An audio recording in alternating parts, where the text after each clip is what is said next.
વાત નવસારીના સામાન્ય પરિવારની છે, જેમાં એક લાચાર બનેલી પત્નીએ પોતાના જ પતિ સામે દીકરી ઉપર દુષ્કર્મ ગુજારવાની ફરિયાદ નોંધાવી છે। આ ફરિયાદની હકીકત પ્રમાણે મહિલાનો પતિ વર્ષ 2019માં સાઉથ આફ્રિકા ગયો અને 2024માં ત્યાંથી પરત આવ્યો હતો।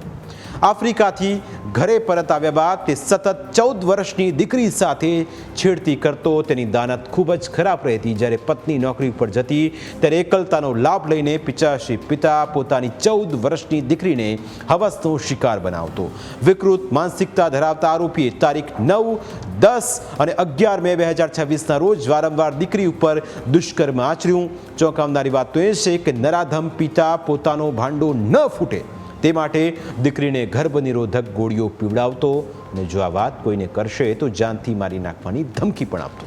આવી ઘટનામાં પીડિતાની માતાની વાત સાંભળશો તો સમજાશે કે તેનો પતિ કેટલો વિકૃત હતો। મારો હસબન્ડ સાઉથ આફ્રિકામાં હતો 2019માં અને 2024માં એ રિટર્ન થયો।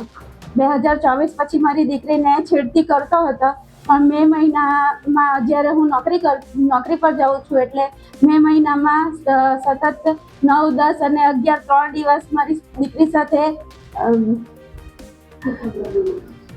રેપ કર્યું છે દીકરીનું, અને એને ધમકીઓ આપી છે કે તને જાનથી મારી નાખીશ। એટલે ગભરાઈને દીકરીએ એ વસ્તુની જાણ નહીં કરી, પણ ત્યાર પછી દીકરીએ 30 તારીખે મને જાણ કરી તો મેં FIR કરતાના તરત જ મને આ પોલીસ સ્ટેશનમાંથી ખૂબ સારો સપોર્ટ મળ્યો છે અને એને જેલ ભેગો કરી દીધો છે।